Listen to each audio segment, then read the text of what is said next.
Hello, everybody, and welcome to Theorycraft Thursday. I am your host, Ursinity. Well, I should say greeter. That's my official position. Okay. Proud, hello. He is also here. He is, I guess, a greeter. I don't know why we, of course, we're greeters now. Here's why we're greeters. Our subtitle is Theorycraft Thursday, Welcome to Momoland. We're a introduction to Momoland podcast. Today we're going to be discussing their January 3rd comeback, Boom Boom, and introducing everybody to the wonders of Momoland. No, this is an amusement park. I'm just kidding. Of course, it's K-pop. Okay. But their concept is that Momoland is like a theme park. Oh man, they're just great. Before we go into that, let's chat a bit about Dota. But before we go into that, let's mention that we're sponsored today by both Pugna, PVGNA, and Unicorn, UNI, KRN. And as always, we'll hear more about them. I was going to say momentarily, but in 45 moments, I guess. Okay. Let's talk about Dota 2. Oh my god. Let's talk about Dota 2, Proud. Yeah. I stopped myself from saying, shall we talk about Dota 2? But then I said, let's talk about Dota 2, shall we? Yeah, that's so rough. We're doomed the other one way. you need to watch out for is Such Is Life. That one popped up a ton. I know, that one, well, it's one of those things where you make me conscious of it, and so I feel like I'm doing it even more now that I'm conscious of it. We got to get through the hard part before it gets any better. Yeah, God. I mentioned this on Teaching Tuesday, but it's just such a good metaphor. I need like a shock collar where I just get like a shock every single time I say these things. I feel like that would just make you jittery and scared all the time rather than have any positive effect. Well, probably some combination. It certainly wouldn't be positive, but it would do something. Some effect would occur, most likely. It might make good podcast material, even if it's not good dog training material. Right. But we'll see. Maybe that'll be our next Patreon reward is to just buy me a shock collar. Actually lethally hurt you. Yeah. I would want it to be like one of those lie detector things, or like a shock pen, like the gag pens. I don't know. We can think of the logistics of how to fix my speech patterns later. Anyway, how's your week in Dota been, Proud? It's been good. It was really good until yesterday, where I only was +1 for the day. But beyond that, it's been all +3 or 4 every day. That's good. Tons of wins. But yesterday I won. I won 3 games, and then at 9. I decided to play another one, and then it was a loss, and then at 11 I played another one, and that was a loss, and then at midnight I played another one, that was a loss, but then at 1 a.m. I played one, and it was a win, so we made it all back. You have to break that midnight point, and then games get good again? Evidently. I don't know, but I mean, I always do really well in the day, and then once you get towards 10, that's when I start to lose. But this game was okay, if I'm even for the day, I don't want to be even. I've been climbing. I don't want to stop climbing. So I'm just kind of really, in my heart of hearts, just really hope it's a game where you're going to will it into existence. Yeah, a game where it's tilted towards me being on the high end, and I can insta-lock a core and not fuck everything up. And I got a Monkey King game against Chaos Knight. And man, Battle Fury, Monkey King ulti is so good against Chaos Knight. It's great. I can imagine. Yeah, that sounds brutal. I've had some Chaos Knight problems recently. Yeah. Monkey's just good because he has an AoE stun, and our team had absolutely no stun. And we had Faceless Void, but we can only Faceless Void kill one person. But we had that, and then a Witch Doctor and a Bounty Hunter. We had Witch Doctor, Bounty Hunter, and our offlane was a Faceless. I was I need a stun to catch people because we have literally none. Just Monkey King, I AoE stun all his fucking fat boys, and then I just Battle Fury him down. It was great. Yes. Yes, I wonder. So CK, when you use Reality Rift, it averages the distance between you two and pulls you to the midpoint, right? No, it does a random. Does it just pull them to you? No, it's a random spot. Of course, it's random. Why would it not be what random? The fuck? Have you ever played that stupid freaking hero. Yeah, it's a random spot in between. So if you do it by an Earthshaker fissure, it may put you on one side, it may put you on the other. Oh my god! I was just thinking about that because I think it's still random. Can you theoretically pull somebody out of Faceless Void's thing? You can't force staff people, but Reality Rift does not function like that. Yeah, random point along the line between the two of you. Yup. God, what nonsense. I wonder. I'd have to test that. Just because Faceless, his thing interrupts certain forms of movement, but not others. You cannot force staff somebody out of a Faceless Void ult. but unless they change that, God, now I'll test this while we talk. But yeah. Yeah. Sorry. Let's talk while I pop into a game, and try to test this. So, anything else stand out in your week in Dota? So you stopped the like 3 games a day thing that you were trying to do for the climb? Yeah, I mean, I pretty much still do that. It's just I won 3 games and I decided to play one more, and the game was so bad. I got this. I mean, it sucks when we just talk about things that are bad, but I got a guy who spams Bristleback, and that's not good. Yeah, I got probably like a very. It was a good Queen game in that I was against the Shadow Fiend, and that's a really advantageous matchup, and against Bristle, and against Pangolier, which was also great. And they had Legion, and I was going to get Lincolns for that, but they had a Meepo also, and Queen can't do fucking shit against Meepo, so every fight would just be like, I get killed, and then our big tanky Wraith King or Bristleback end up living through things, which was good. It's just that they weren't good. So, I basically, the only efficacy I had in the game was that I would be enticing enough for them to commit to us, and then our tanky friends would end the game. But I finished my Lincoln Sphere at 35 minutes, and I had that in a veil. It was just not fun. So don't play Queen against Meepo. I think that's the main takeaway. Yeah, besides that, I mean, I've gotten back into playing Ven some. I'm playing Tiny again, safe lane, and that's actually going really well. I won both Tiny games I've played. And yeah, Monkey King's still been successful for me, and I played a Dragonite game, and it was actually wild fun, and that we'll talk about that later, of course. Yeah, so you cannot force have people out of Chrono. No, you can't. I'm sorry, I didn't know that was your testing. I was like 90% sure, but I was like, I don't want to be that 10% chance I'm wrong. If you can't take someone out of Disruptor's little circle Thunderdome, you can't take them out of Chrono with it. Yeah, absolutely. All right, so my week in Dota, let's see. I was on a bit of a winning streak. I was making back some of my losses from the last couple weeks. Then I lost 2 games yesterday, so I think I'm like +2 for the week, I want to say. That's something. Maybe +1. No, +2. So, it is what it is. Let's see. I'm having a lot of fun on Shadow Fiend. That's been those are the only real standout fun games that I had. I don't know how I feel about Shadow Fiend. Like, I think it's just Shadow Fiend players that are always just so prone to fucking everything up. But I very rarely see a Shadow Fiend like go the distance. You know what I mean? Yeah. Well, one of the problems is that if you die and you buy back, you suck. Kind of like if you die on LD and you don't have a bear and you respawn, it's like, all right, I'm just not a good. I'm not a full hero. But they die so that's one of much. Shadow Fiend's super late game problems. Yeah, he's pretty squishy, and the only difference in my Shadow Fiend play in the last week is that I've been doing the Yule's Shadow Fiend thing, but not fully committing to like a magic damage build, and that's been a really fun middle ground. I think that I've really enjoyed I think playing. That makes the most sense.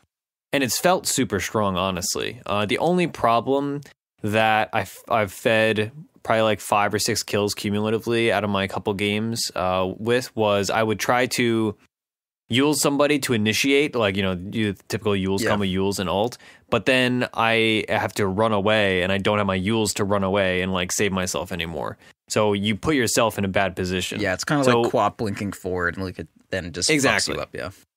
Like, you've used your thing already, so it's like, if they're not alone, you're boned. Yeah. So that's been interesting to work around with. It does feel super strong, though, if you're a Shadow Fiend player. I will say that. Like, Shadow Fiend, I think, is in a good place balance-wise. I think Raze maybe is a little overtuned, but I think just in the laning phase, it's a bit much. It's the thing that I feel is a little too OP with Raze is the successive Raze buff. For sure. To the damage. The spell itself doesn't feel that bad. It's just when you get 2 or more on somebody, it is disgusting, especially in the late game. Somebody calculated it. I think you could do like 1,200 damage if you hit all 3 Razes, if you have the plus damage to Raze talent. So it's just kind of, that's where it starts to feel ridiculous. But yeah, I've just been doing. Oh wow, the bonus is 80. Yeah, if that was 60, I'd be down with it. But 80 is a large number. Yeah, especially when you're dealing with like level 1 Raze. It's like double damage on your Raze. Like, it should at least scale a little bit. Yeah, I think it would be nice if it was different for heroes and units because it helps the fact that all these camps have magic resistance, but at the same time, it feels a bit much on regular heroes.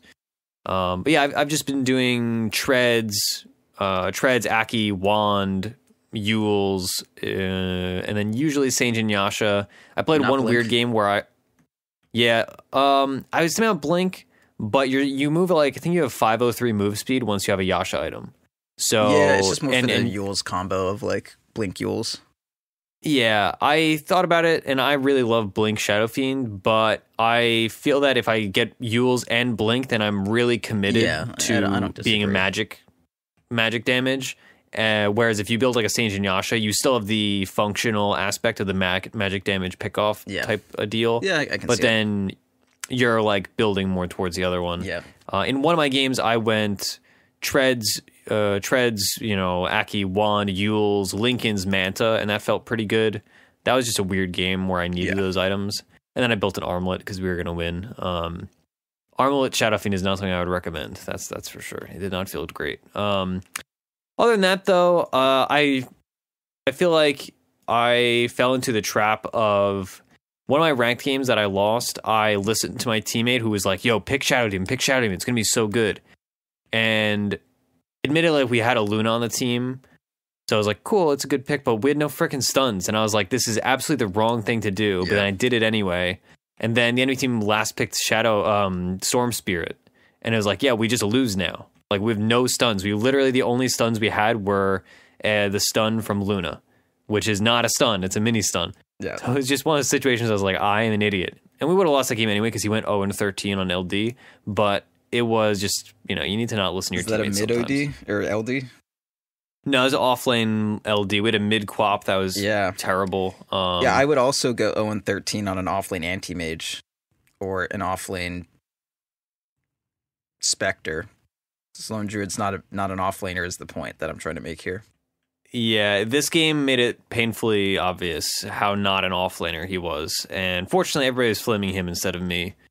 Other than that, though, I've just been playing regular casual games. Nothing too exciting on that front. Okay. Mostly just Rubik Shadow Fiend. All right, so we are going to talk for this segment today about something that I think a lot of people have heard about at this point, but it has not trickled down yet into middle tier and lower tier MMR. It's still kind of just something you see in pro games and higher MMR. Yep. But it's not prohibitively difficult, so everybody should be doing it. We're going to be talking about offlane pulling, specifically the pull where the offlaner pulls the first creep wave from somewhere between the tier 2 and tier 1 of the opposing team, all the way to between tier 1 and tier 2 of their team. More commonly in the past referred to as creep skipping.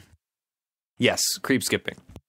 Although, yeah, I mean, when I think of creep skipping, I think of where you axe run, and you keep it behind the tower. Yeah, that's weird. I don't know what I would call that.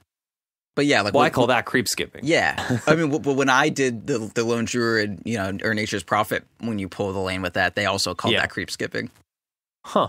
I think. I don't know. But whatever. Either way, when you pull the enemy's creeps. Yeah. Before it reaches the equilibrium is the idea. Yeah. So before we get into how to do this, Proud, let's talk about like why people are doing this now compared to just a regular show up and be in lane. Well, offlane's fucking hard, everyone. Offlane, it's tough. You get to that lane and it's looking like a fam. You say, there's no way I can do this. There's just no way. I'm but a small doomers and I've got a scorched earth and not much else to my name. So instead of getting zoned by a Shadow Shaman and a Pudge, which is definitely going to both kill and zone me the second they get their grubby little fucking hands on all of my nuggets, I am just going to walk up to their, like, while their Pudge, went to secure the offlane rune or some shit like that, and their Shadow Shaman is, masturbating in the middle of the Invoker's lane trying to get the best creep block possible, but he missed it. Now he has to run up to me. And then there's just a Juggernaut sitting there. And I'm like, I just walk up to the wave and I say like, "Hello, wave," and I pull it and I get it away from there. But then I get it like either close to my tower or behind my tower where I'm safe. Whereas if I didn't do that, the Pudge that went to the offlane rune would have enough time to get back to the safe lane, like his TP would come off cooldown or some shit like that, and the Shadow Shaman would eventually find their way towards me, and then while I'm sitting next to the creep wave waiting to like leech all this experience, they're gonna pop up from behind me and I'm gonna get shackled and then rotted and then fucking killed, which sucks. So it's the only way that you can do it without dying, really. The only way you can offlane without being dead. Yeah, also in terms of one of the other reasons I should say why people weren't doing this before but are doing it now is that with all the buffs to the value of creeps, it means that if you do this, the enemy team cannot deny any of your creeps on top of all, the surviving factors, which means that you are guaranteed level 2 if you're alone, of course, when you do this pull successfully. And presumably you can get all the last hits, which means that you are going to get, a couple hundred gold, few hundred gold, which will get you, whatever items you need. And then after this first wave, it messes up the equilibrium such that the successive wave is in a much better place for you as the offlaner. And if you mess this up, so I've seen it, there's two ways that I've seen this done. I've seen it done more commonly where they pull the creeps into their creeps. So it's not like you're fighting the creeps alone. You have your entire creep wave. And then I've also seen it done where they let their creep wave go, which means the enemy safe laner has to fight it under tower, which for certain safe laners is like impossible. Right. Like if you're playing Medusa, you just are going to get like maybe drow. 2 of those. God, someone did it once when I was drow, and I was like, literally, I can't do this. There's no way. So it's really just a timing difference from the offlaner perspective. Is like you can either pull it and then tag your creeps, or pull it and avoid your creeps, which means that your creeps will be under their tower, and that has obviously different results. So you do it in different situations. Like you said, if you're against a drow or a Medusa and you're playing, let's say, I don't know, Faceless Void, and you have a Stout Shield and a bunch of tangos, you can stand to just last hit all the creeps yourself. And yeah, it's just a really oppressive. It has the dual value of being very oppressive to the enemy safe laner, and then it also has the value of guaranteeing you CS, because I mean, like theoretically, the enemy supports can rotate and follow you, but they can't interrupt it that much, and they can't go for kills because you're in between 2 towers. Yeah. If anything, it puts them in a more awkward position. Yeah, and then if also it rotates, just confuses everybody. They just TP to your shrine, and then you kill those supports. Like it's great. Yeah. It's super strong. The best thing about it is that like the offlane is balanced around you. The offlaner is always expected to get less than the safe lane or the mid. But by doing this pull, you guarantee that there's at least a window of time where you and the safe lane are getting the exact same amount of resources. Only the safe lane has 3 heroes dedicated to being in that lane for that period of time. So if you do manage to get that pull off, you are just as strong as the carry. When you go into the laning phase, and pretty much every offlaner is balanced around being stronger than a carry in the first few levels. So if you go to the lane and you're level 2 on Doom, you're going to be way stronger than a level 2 Sven. Whereas if you're both at level 1, there's not too much to work on, and a support can just pop out, and their 2 level 1s are going to beat the shit out of your level 2. Yeah. Also, a lot of offlaners they have 2 spells that they want. And then they frequently are zoned just because at level 1 they don't have that secondary spell, or they cannot farm like if they are zoned. Like a Bat Rider, or like even Doom, right? You want to have Devour for farming capability, and you want to have Infernal Blade for harassing capability, and then you want to have Scorched Earth to not die. Right. But if you're level 1 and you're getting zoned, sure, you can Scorched Earth away, but that doesn't get you XP. Yeah. And sure, you can Devour to get XP, but then you can't participate in a lane. One of my biggest issues on Doom is if I do get zoned level 1, because you have to get Scorched Earth level 1. There's nothing else to do, because the creeps don't spawn for a minute. So unless you're deciding to just not have a skill for a full minute, it's a pretty fucking terrible idea. So you get Scorched Earth, and then if you don't get level 2, you're just fucked. But if you do the pull and you manage to get level 2, even if you get zoned for the rest of the entire time, you still have a Devourer to fall back on, so you're getting something. And then there's Bat Rider. Bat Rider's not going to kill anyone with Napalm. Bat Rider's not going to kill anyone with Firefly, but if he has them both, he's going to kill a lot of people. Yeah, Timber Saw, also same thing. You Yeah. want to have Timber Chain and Reactive, but if you don't get Timber Chain at level 1, then you can't get away, even if you have tons of Reactive stacks, if they lock you down hard enough, and vice versa. If you get harassed and you have Timber Chain, it doesn't matter because you don't have Reactive Armor. So you do this pull, then you can have both. You can be in the ideal situation. Yeah, so the pull is definitely really good. I prefer to do it in front of my tower as the offlaner. I feel like basically if I do it that way, I can make sure that I get double waved because the enemy carry is tanking it like under their tower or pulling it back a little bit. Either way, the enemy carry is tanking it to some degree. They're not moving it around. So I have like a wave hitting me, and then there's going to be another enemy wave coming at some point. And then if I'm double waved under tower, the enemy's equilibrium is going to be fucked up for a year and a half. Like it's just not. They're not gonna be able to fix it. It's gonna take forever to kill that, and then the next wave is gonna come, and I'm gonna get 3 waves, unless the enemy, like pulls. But I always block the easy camp, so that's good for me. And if they do pull, then they're also still put in a really awkward situation because pulling doesn't necessarily solve that. You have to I guess you'd have to do a small camp pull, and then you'd still get double waves. But yeah, that'd be weird. So what you're saying though is that instead of doing the pull where you bring it to your creeps and then fight it kind of like a normal wave, but just in a weird position, you're pulling it into your tower and fighting them under tower? No, I'm pulling it right in front of the tower. And then if I start to get glommed on, I'll, right-click a hero and pull them under the tower. A step back. Yeah, well, no. Like, I'm just taking it in front of the tower, and it's not like... It's like I'm pulling their wave, and they just stop bothering with me. They're going to, help their carry out or focus on getting the pull off or whatever. Like if they see me going towards the tower, they're not going to do shit. And then I move it like just at the edge of my tower range, and I wait for my creeps to come. And then once they do that, I'm good. And then the next wave of enemy creeps is going to come after. But I basically tank it straight in front of my tower as though I'm a safe laner keeping perfect equilibrium. So it's just right on the edge of my tower. And if I start getting gone on, or if once they show up in lane, I will pull the creeps back if I need to, because all I have to do is right click on a hero and move 3 steps backwards. Whereas, in a normal situation, if I wanted to move the creeps, I would, like, even to get close enough to a wave to get in creep range aggro, like a pudge is going to pop out from the trees behind me. But if behind me is under my tower, I'm fine. Yeah, no, that makes perfect sense. It's interesting because I've seen it, like you said, that makes a lot of sense. And then I've also seen it where they pull it in between the tier 1 and tier 2, which kind of like we were talking about earlier, it makes the supports have to come out like crazy far. Yeah. It can go both ways, like just the way because you are the conductor of these creeps essentially, because they have nothing else to aggro onto except for you. So you're able to, if you want to have them in front of the tier 1, have them in front of the tier 1. If you want to have them under the tower, have them on the tower. You want to have them in between towers, you put them there. So this is something I still haven't done because I don't play offlane. But one of the reasons I have not been playing offlane is because I was just freaking miserable. And this is the solution to a lot of the reasons why I was miserable playing offlane. It's some spooky shit too. Like, I mean, there have been times where I run up and I pull the creep wave and there's like a shadow shaman waiting for me with a gyrocopter or something and a pudge. And I'm like, I'm gonna fucking die. Yeah. But like, you die offlane anyways. What does it matter? Fuck up the equilibrium and die. That's fine. Yeah, dying doesn't matter that much anymore anyway. Yeah, right? like first dying, blood kind of sucks. First blood sucks, but whatever. Other than that, as long as their mid doesn't get it, like you're like, you were already gonna lose the lane. Like, who cares?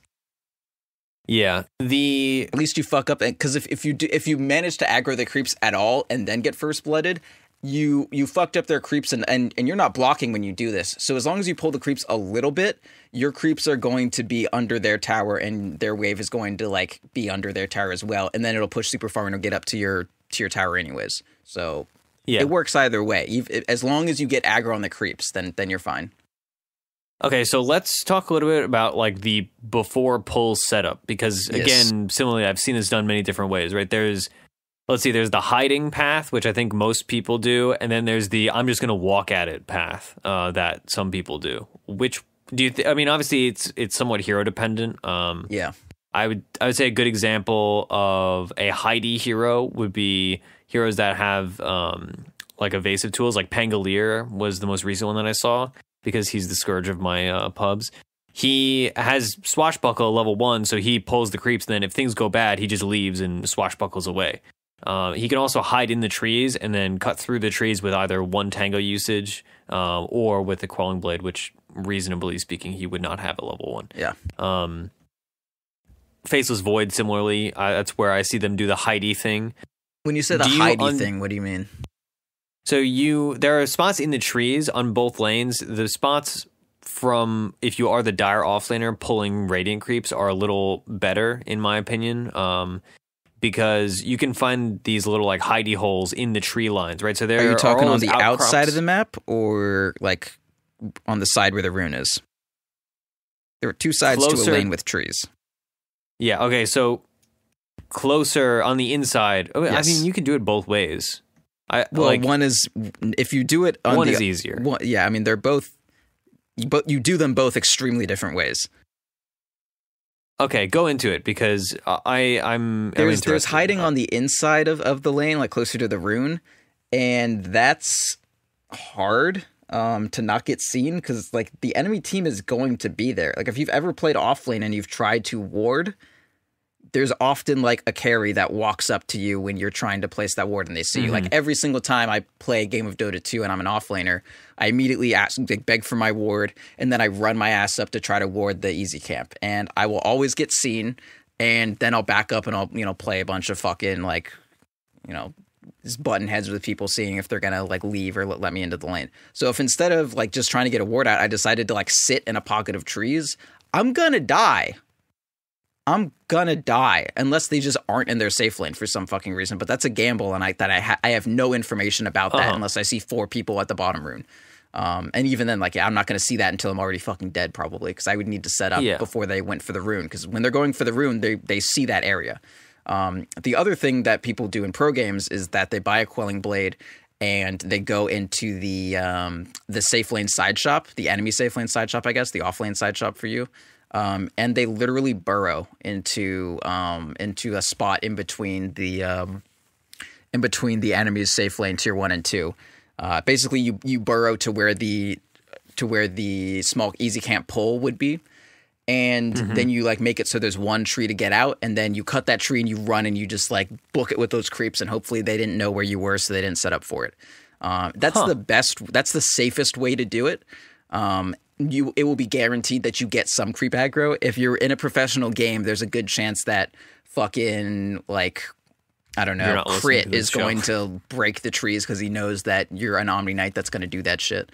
But in a public, yeah, you're totally fine to do that. And I guess you can hide on the inside, but that's just such a risk, honestly. Like it is. I don't see a situation where I don't get caught unless the enemy team is just like not there at all, and there's no way to predict that. Yeah, I don't know if I would ever do that, except with like Pangolier, I guess. But even to get into that spot, you're going to be seen doing it, most likely. If they just have no idea what's going on in their safe lane and you can do that, I guess that's fine. But by the same token, running up would be just as fine. So when you run up, because on Doom, I assume you're doing the run up thing where like you're just like, hey, I'm just gonna walk at this. Yeah, I don't ever. That's definitely the less elegant but simpler version of all this. It's the much more forgiving and much easier to back out kind of way to do it. Oftentimes I back out and then I'm fucked because I didn't do the one option that I had. So I feel like I should just go for it regardless. Anyways, like whatever. If you dying doesn't matter. But the way that I like to do that is like you always need to walk upstairs, right? Like there's stairs that lead from well, I guess you could go from the side. But I pretty much always do it the walk upstairs way because they're going to have there's a good chance they're going to have a ward on their safe lane that sees, around that area where you would walk out from your tower. Yeah. But they're not really gonna they're gonna get the rune and then they're gonna walk away from that. They're not just gonna sit on those stairs by the river. So you walk up there, and then if they're sitting, then there's another set of stairs you need to walk up. So you walked up from the river to like the plateau where the creeps are, and then there's another walk up to where like the lane is. So I kind of just sit there around the rune. I'll try to like make sure no one sees me, and then if I like start poking my head up, if I get hit by something by auto attacks, I'll be like, okay, there's someone there. I need to plan around this. And I probably won't ward the easy camp at that point. But if I don't get auto attacked at all, then I'll like poke my head up, say, oh, there's no one there, and then I'll drop my ward on the easy camp. I really like warding the easy camp just because if I'm not in the lane, I don't need to see what's going on in the lane. Like if it's pulled back to me, there's no point to that vision. And if I am doing all this bullshit, it is way harder for them to get control back of their lane if they don't have an easy camp. It's actually just impossible if they need to wait until minute 2 for an easy camp to spawn. Like I've gotten 3 or 4 waves at that point already. Yeah. And they also like, they don't want to have their hard camp. So sometimes people sentry ward their own hard camp. So I can't eat it as Doom. I'm like, I've literally no camps now. Have fun with that. But yeah, like the best way is you just keep poking your head forward and being like, there's someone there? If they were there, they'd be punching me. And then there's not. You don't get punched. You're like, okay, it's fine.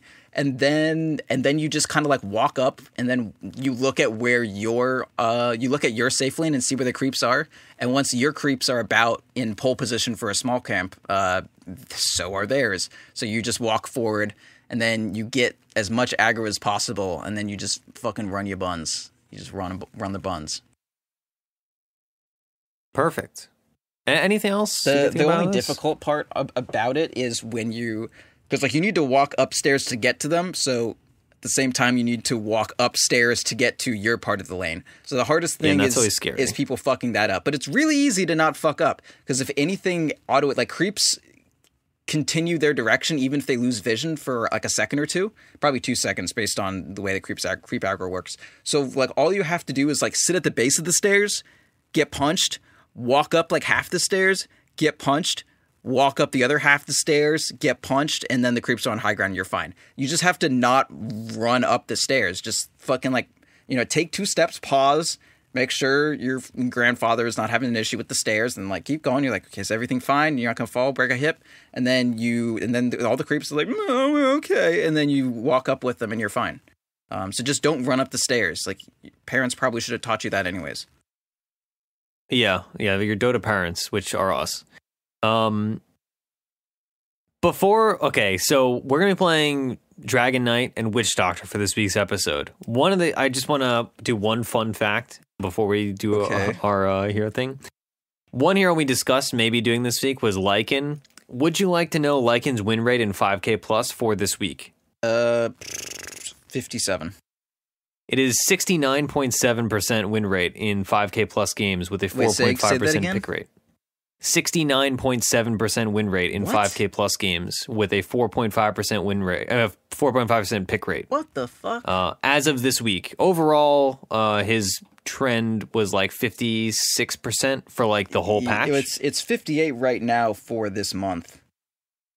Yeah. That's absurd. So for this month, holy shit. But yeah, this week. Almost a 70% win rate in 5K plus. That's wild. I mean, I was playing a lot of Lycan at the start of this patch, but like just no one else was, so I eventually just kind of stopped. But yeah, in 4K to 5K, he has a 53.6% win rate, which is obviously a drastic difference. So clearly, people have figured out clearly people in 5K plus have harnessed the power of HOD, Necrobook, and like a medallion. Yeah. Anyway, that's just a fun fact. Yeah, maybe we'll play them next week. Yeah, that'll definitely be next week. I was looking into some of it, and people definitely do get boots, by the way. That's definitely something that they do. Yeah, I'm glad. I saw a few games with no boots, and I was like, all right. A lot of those where I hate no boots. People like sold their boots and shit like that. Okay. Some of them, anyways. Yeah, I was also going off the extremely anecdotal my one game against it, where the guy did not build boots. Which, of course, anecdotal data is the most important data. And when it comes to Dota 2. That's how you know it's real.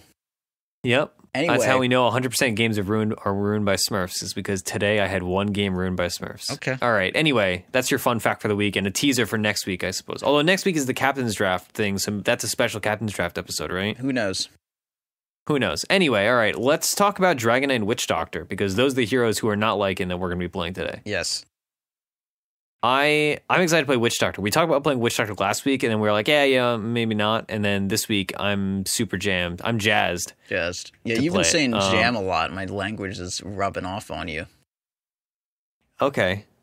It's better than some select phrases that we try to avoid. That's fair. All right. So I guess I'll talk about Witch Doctor first. Okay. Well, yeah. Shall you? Shall I? I started saying sha, and I was like, shan't? No, I can't say that. Yeah. Okay, All yeah, right, we can go on Witch Doctor, and then I'll talk about my boy and the game I played on him. Witch Doctor is a hero that I think he's been kind of back and forth in terms of whether he's strong or not. In the past year or so, he hasn't had any points where he was like a guaranteed strong hero, but he has had points where he is handy to have on a team between his healing. But the big thing nowadays that has trended, that was one of the reasons why I took note of Witch Doctor and has really trended upwards, is that people are maxing Maledict early on. Some people are maxing it first, but most people are still maxing Cask first. It really depends on how much kill potential they have as a team in terms of like bursting somebody. But the reason why I stopped playing Witch Doctor was because I hate Voodoo Restoration. It's just not fun. And I really didn't like that was the build for a while that people were doing. They'd pick some push comp and they'd be like, yeah, we just have a Witch Doctor with a bunch of mana regen and he just heals us for, what is it, like 40 health a second. It's like, yeah, sure, that's cute, whatever, but it's boring. Yep. Nowadays, people are like, yo, Maledict, it's awesome. And I am totally into it. The build you do essentially is that you get Cask level 1, and then if you do have kill potential, you get Maledict at 2 and 3, and if you don't have kill potential, then you go Cask, Maledict, Cask. Most people are skipping Voodoo Restoration entirely until obviously they can't, until they have to get it, or they're getting like 1 point. Yeah, just to have the ability to like turn their mana into health. Yeah, I was playing a Monkey King game, and the fact that Witch Doctor skipped Voodoo Restoration was readily apparent to me as I was ticking down in front of my own tower, staring him in the face. Yeah. 1 point's handy. Like 1 point is 16 health per second, which is like 2 tangos enough to save me at from the a same doom. time. At least I'll say. Yeah. So 1 point's nice, but in general, I am a huge Maledict fan, so I'm feeding Maledict. Your build though is relatively boring. Most people, you get mana boots or usually mana boots. I'm seeing some games where people get other things, but I'm gonna make the wild suggestion to just get mana boots. Yeah, I agree with that. And then after that, it's all situational stuff. Eventually, you want to have Aghanim Scepter, but most people, you don't rush Ags on Witch Doctor. What you want to do is get at least one kind of transitionary item. Usually, I would say almost always, it's going to be a Glimmer Cape because of the added utility of Glimmer Caping yourself while you ult, so you cannot be, or it's so that it's harder for people to interrupt you. Also, Glimmer Cape's just like an amazing support item. And you get like a Windlace early, wand early, simple stuff like that. If you get mana boots later on, you can convert them into an Aether Lens, which is really handy because Maledict is not that hard to hit, but it is a pretty short, cast range. Yeah. I don't remember what it is exactly, but it's like 400 or 500 or something. It's not very long. Yeah, pretty small.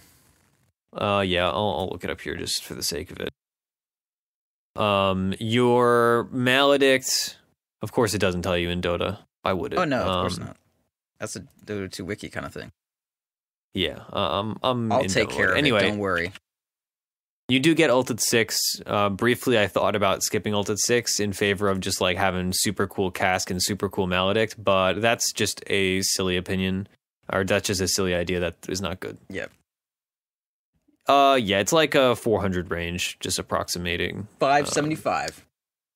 Really? Yep. Oh, maybe 575 because that's where it ends. Maybe Maybe I'm just wrong. Actually, I can't do Dota math. Wrong.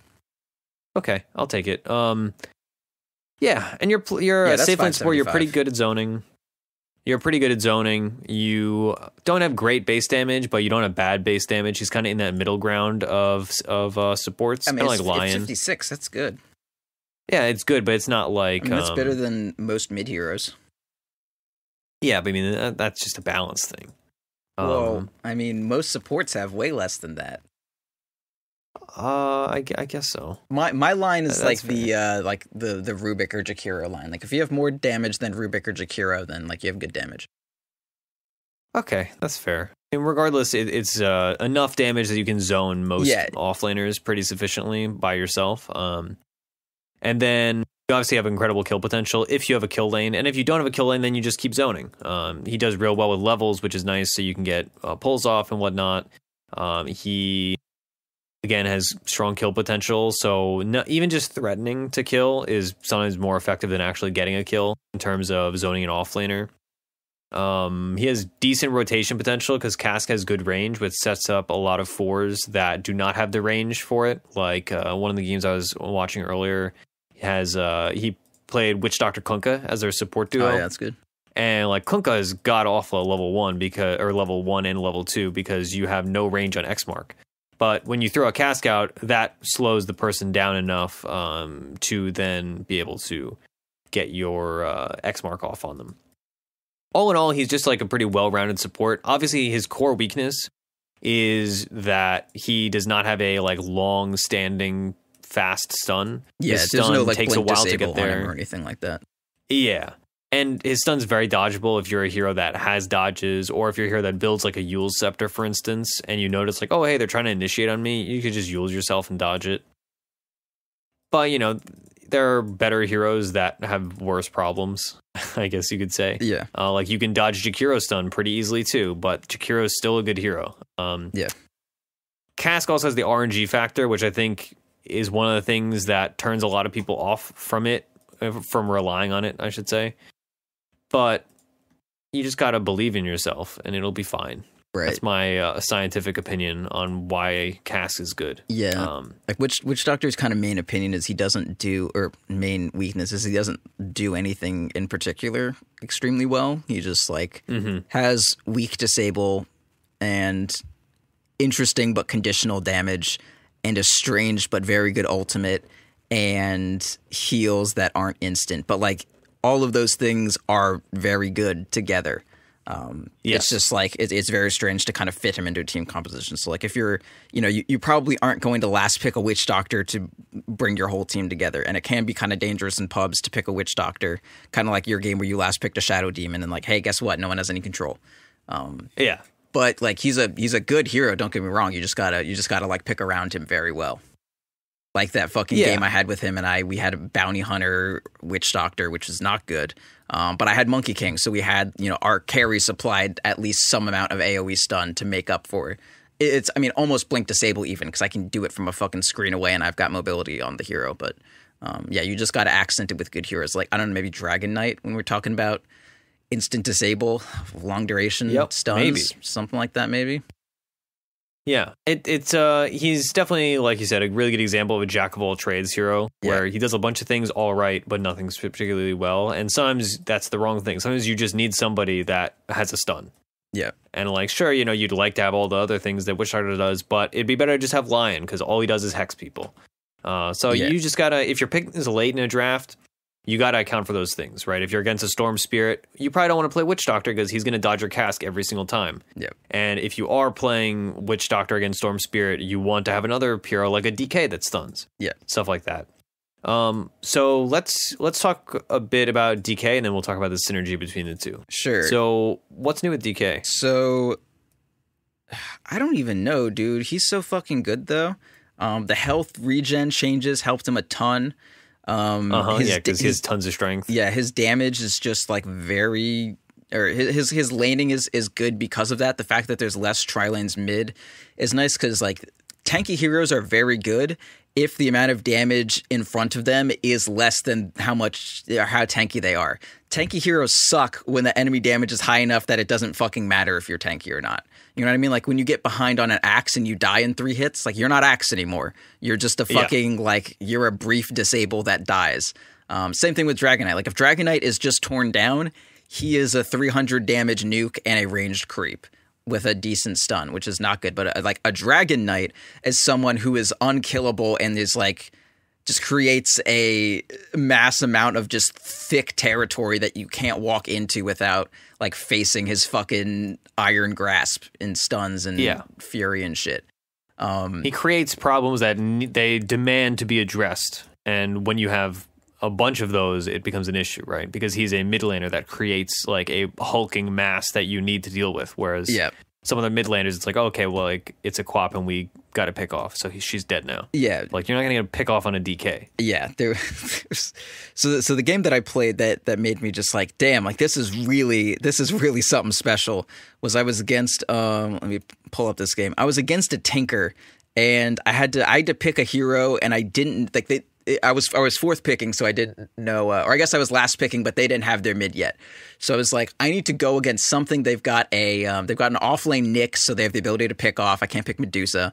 They have Avenge, so like armor reduction is going to be a thing. It needs to be okay if it gets swapped in. And they have a Earth Spirit, so I need to be okay if I just get like silenced or stunned by all this AoE random bullshit. And they've got a Luna, so I also need to be able to like weather all the fucking glaives going in. And they haven't picked a mid yet, so I've got to be able to go up against fucking anything, because their team was good. I mean, the only thing is I changed is maybe make Nyx a different hero slightly. Like if that Nyx was a Doom, that would have been a bit better maybe, or if the Nyx was, you know, Brew or something.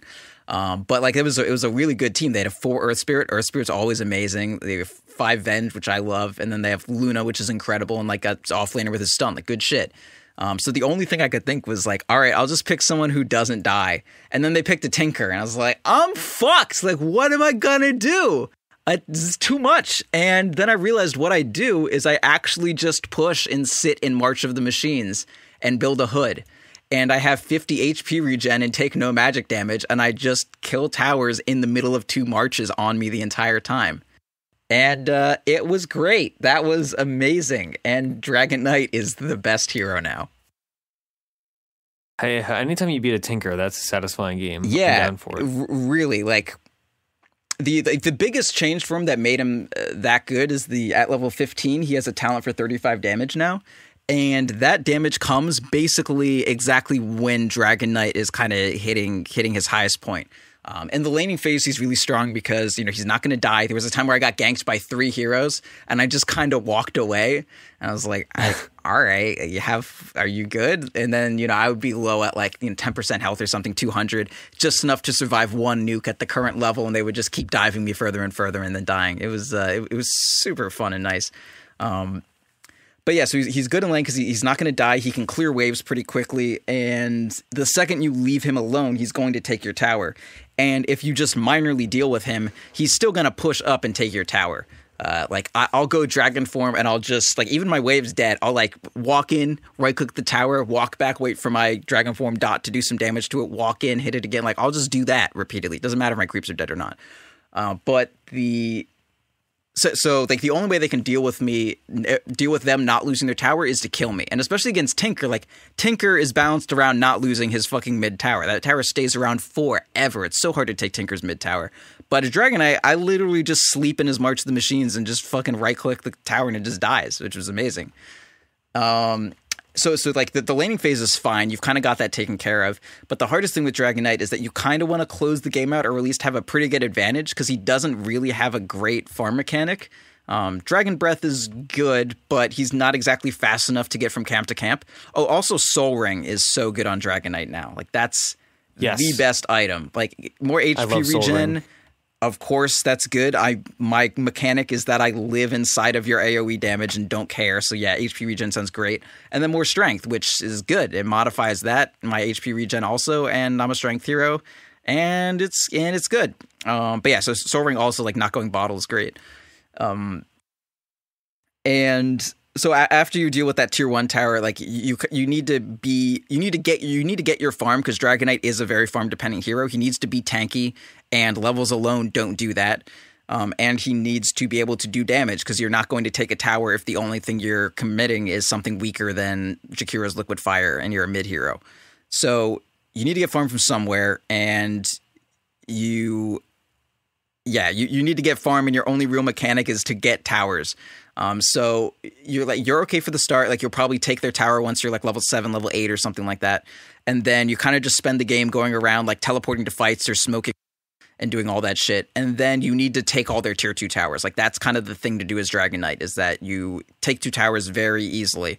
And you've more or less finished taking their tier 2 towers right about when you get that 35 damage, or you're kind of taking them about when you get that 35 damage.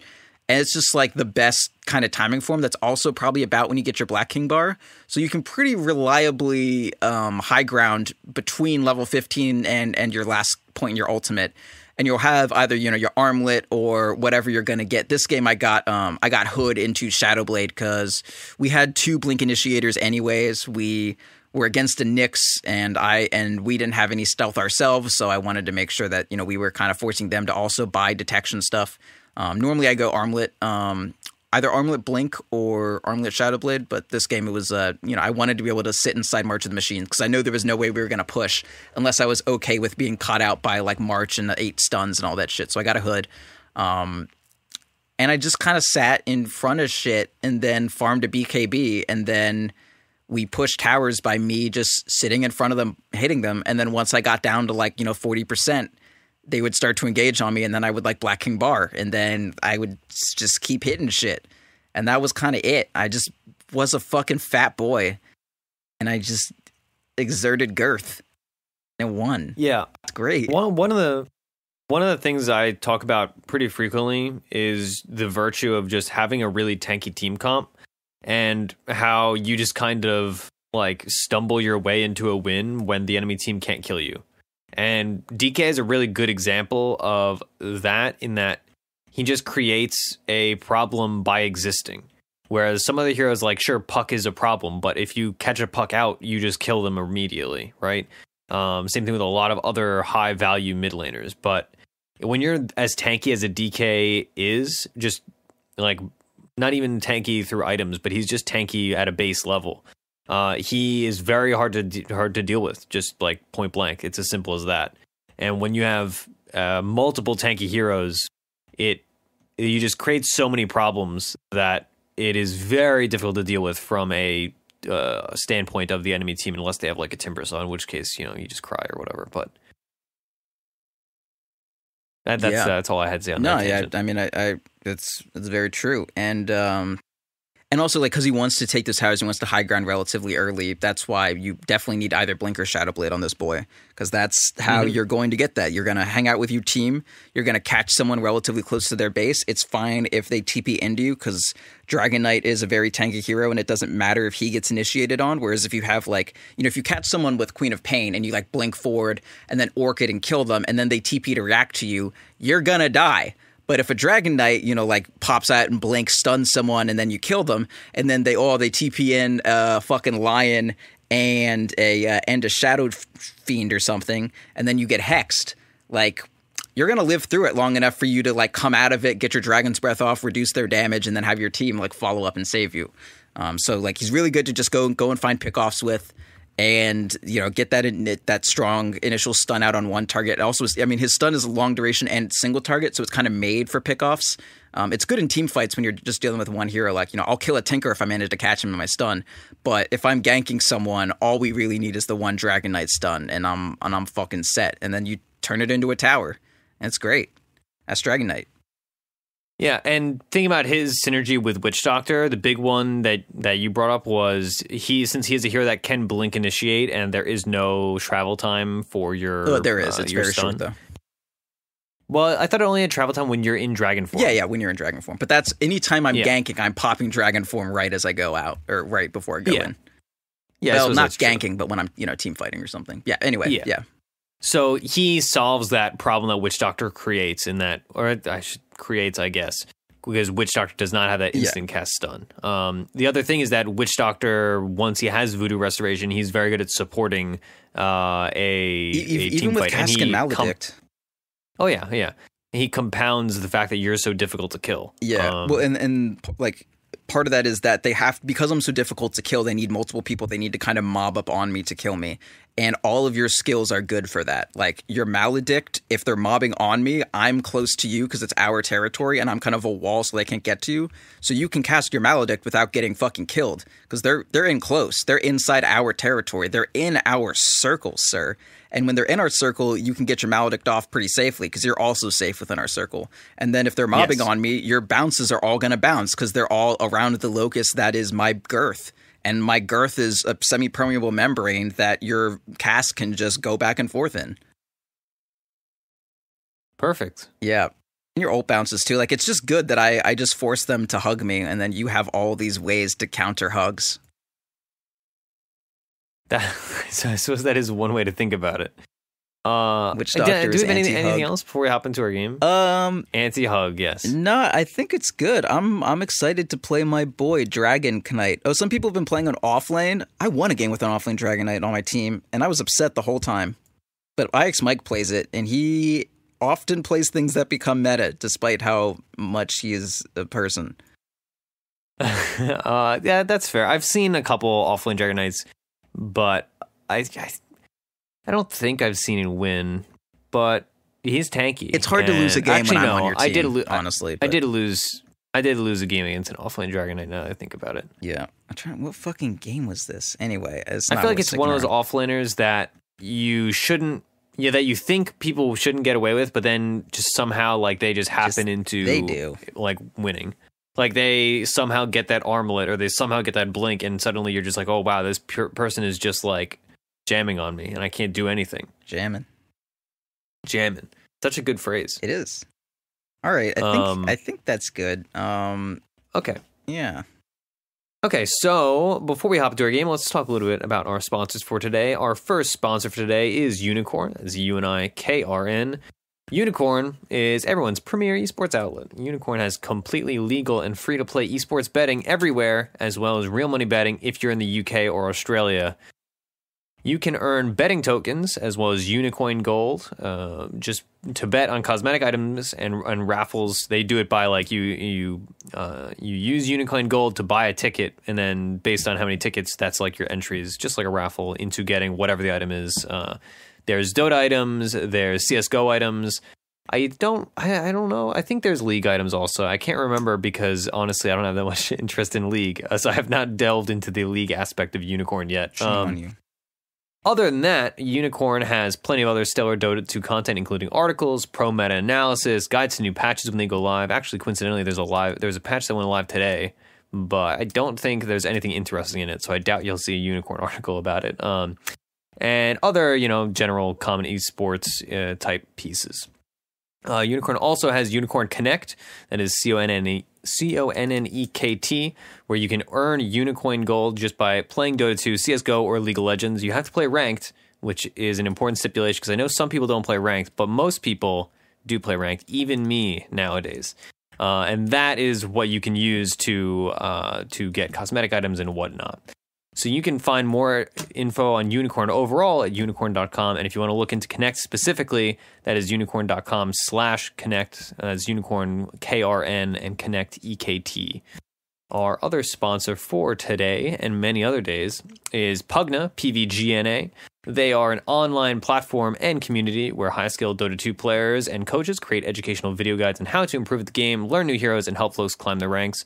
One of the nice things that Pugna has that I've been doing a bit of reading through is they have both obviously a Discord, because everybody has a Discord nowadays, but also on their website you can ask the coaches and experts questions specifically. So if you go, let me see, I don't know if this is available. Obviously I have a Pugna account.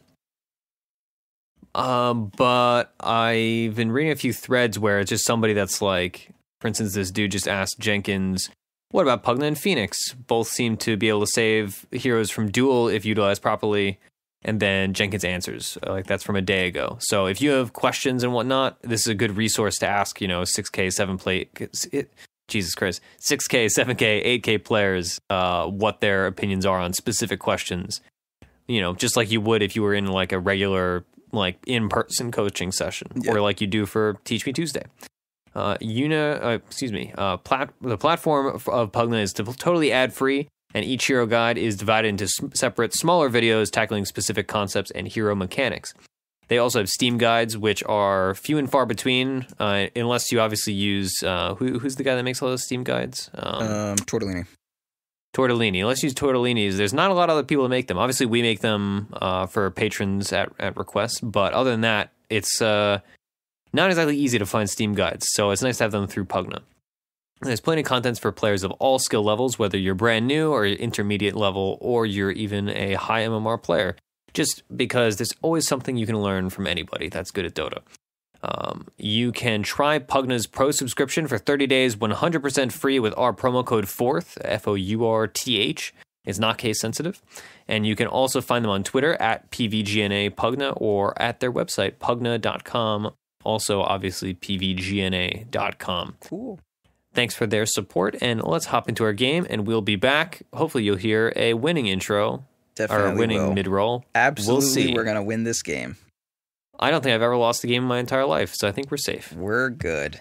Okay, here we go. Theorycraft Thursday, round 1. The stage of fate is set. Ready? Fight!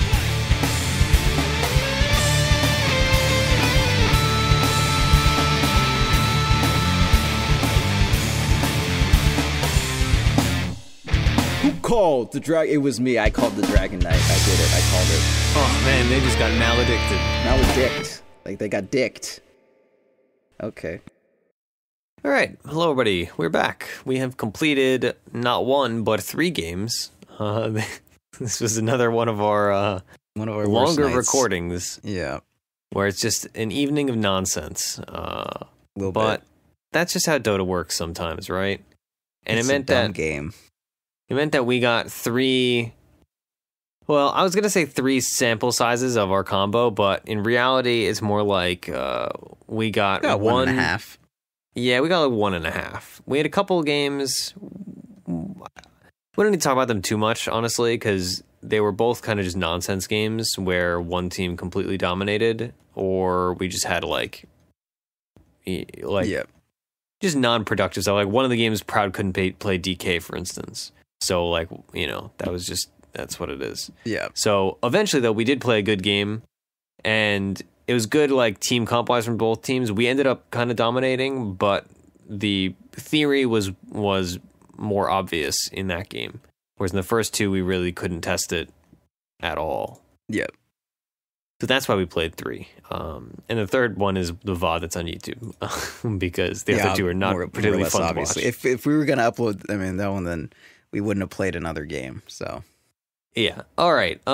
So where do you want to get to it? Or where do you want to start? I don't know. Why don't you talk about how your laning was, and maybe your experience with people doing that poll thing? Because that happened in one of the games. Yes. So the poll that we were talking about earlier, in the second game, that was done well by in the first game that was done well by an Abaddon on the enemy team. Yeah. And what was interesting about what they did was they did it the first time, and then I killed them, but they still got they didn't get level 2 off it. I think they got like almost level 2, but then they immediately did it again.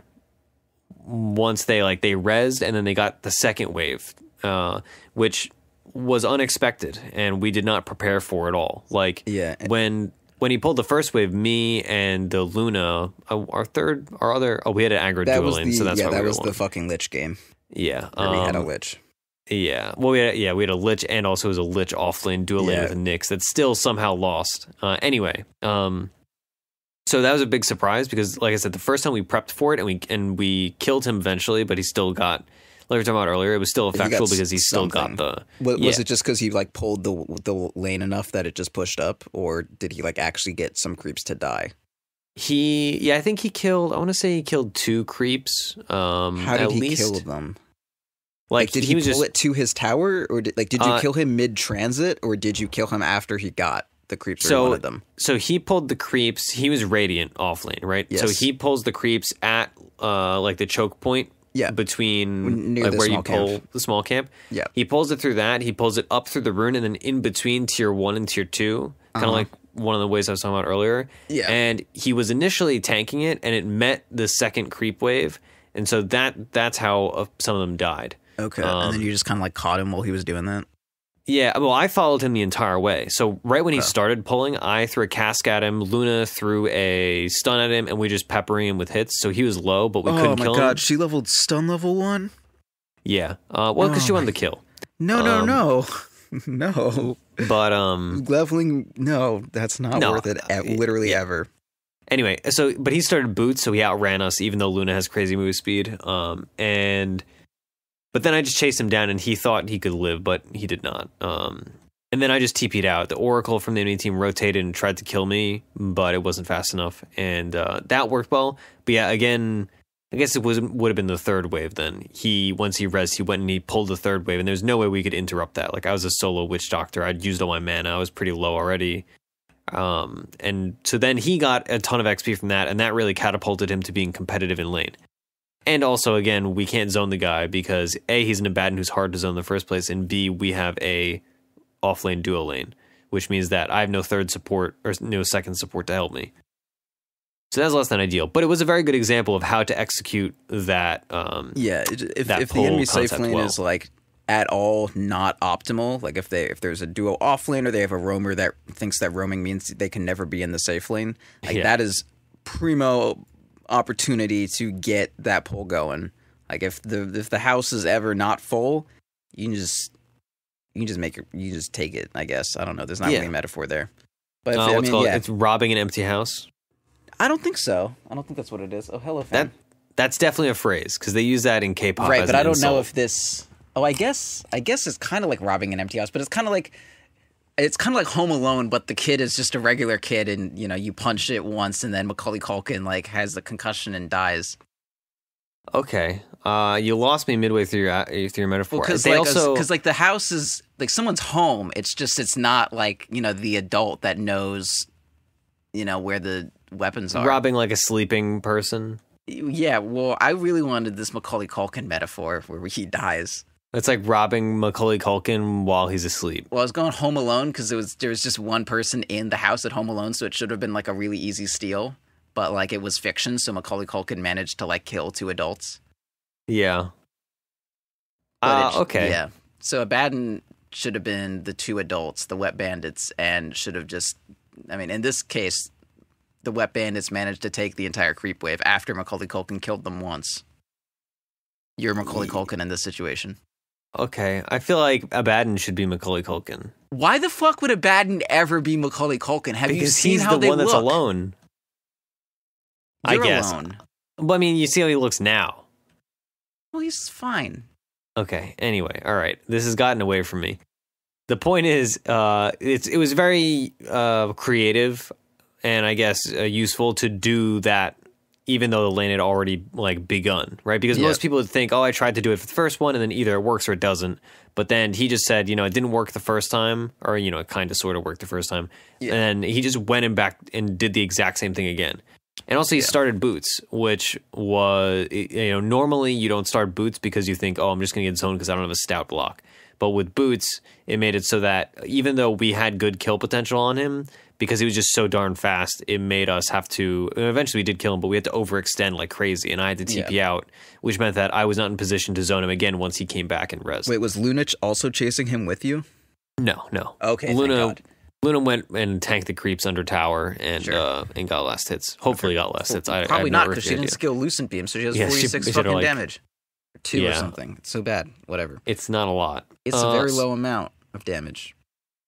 Only useful thing I think from the first game, right? Conversation wise, it was not a good Witch Doctor game, in large part because they had a lot of healing and preventative damage. I guess you could say, like, shield is not healing, but it's preventative damage. And that really kills Maledict's efficacy, because even though Maledict is not purgeable, it obviously is not doing its full work if they're getting healed through it and all that. Yeah. So that was very unfortunate. And also they had like long range, right? They had an Invoker, a Oracle, and a Pudge, and then an Abaddon. And all these heroes are very mobile, and a Slark. But all these heroes are very mobile, and they were running around, so I could never... And also the Oracle and the Pudge both got Aether Lens. So they were all spread apart, and I could not get a good cask on them.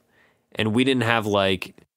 It's not like we had a Magnus or an Enigma to bring them together. It was just like they're apart. So at best, I get 2 people in my cask, and then they quickly split it. Yeah. It was just very awkward. Luna didn't get stun level 1. She got Aura. Oh, okay. I felt like... maybe I was thinking... Because we had a few fights with the Abaddon, so maybe I was thinking about like the second and third one. Yeah. So that's all I have to say about that first game. Let's talk a bit about your experience. Just overall, I would imagine not in that game. I mean, that game was I was against Invoker, and it was pretty okay, and then I kept getting punch hooked, and there wasn't any vision to stop it. Yeah. And then you know, like I got tri-laned mid, and we had an aggro duo that somehow like lost to a solo Slark. That's the largest problem. Yeah, that's like, I mean, the way the game worked was we had an aggro duo, but it didn't lock down their supports at all, and then they just, you know, killed Dragonite. Like we were saying, one of the issues when you have a tanky hero is the second their damage just is like vastly greater than how tanky you are. It's like you're fucking like The Rock, but you're getting hit by a tsunami. Like, I don't care how fucking many weights you have lifted, the tsunami is just taller than you, and you are going to die. And that's kind of what that situation was. Only in this case, the tsunami was Pudge's rippling flesh. Yes. And also, yeah. And this Invoker, unlike some of the other Invokers we played against today, was actually good, and he played the lane matchup well. In that normally you don't get an early point in Wex, but Invoker in certain matchups against melee heroes, you do get an early point in Wex that you can bully with alacrity. Yeah, I mean, I was you know, maybe not winning the lane, but I was definitely like the lane was certainly great. You even it out until that, until that point, the lane was good, and I was, you know, like winning, and then, you know, you get ganked and shitty. But I mean, Dragonite's a really strong laner, and if it weren't for the fact that I was getting like hooked uphill, I would have survived a good number of those ganks. Like, the first death was like Pudge came with a DD from behind being like, okay, that death's gonna happen. And then the rest were, you know, like just, you know, like good hooks because he had a really good start. They like double killed our offlane. Yeah, they double killed our offlane, so he was level 2 at like a minute, and they got a DD. So I mean, it makes sense that just, you know, went to shit very quickly. But I mean, there wasn't too much to that game. You were a little too busy dealing with this Abaddon, and I wasn't quite strong enough for it to matter if you TP in while they're like killing me, especially if I get hooked out. I mean, that was the game. Nothing really to it. The second game wasn't anything super interesting. Turns out when someone disconnects and a Juggernaut has infinite net worth, he can kill everyone in the space of an Omni Slash. And I played Tiny, and that was pretty fun. But, you know, whatever. It was a fun game. And the actual game that we played that's important, that's the one we should be talking about now. Yes, and that's what we're going to do. So let's talk team comp. So we had a safe lane tri-lane of Shadow Shaman, Spectre, and Witch Doctor. We had an off-lane Legion Commander, and then we had a mid-lane Dragon Knight. The enemy team had a safe lane tri-lane of Juggernaut, Lion, and Night Stalker. And they had a mid-lane Quap, and then they had an off-lane Pangolier. The offlaner in this case did not try to do the pull through, and he got punished super hard for it. He had a really hard lane in the beginning. We left him alone for a while, so he ended up getting like, he had Arcanes, and then he got a Vanguard by 14, but by 14 we were already pretty dominant.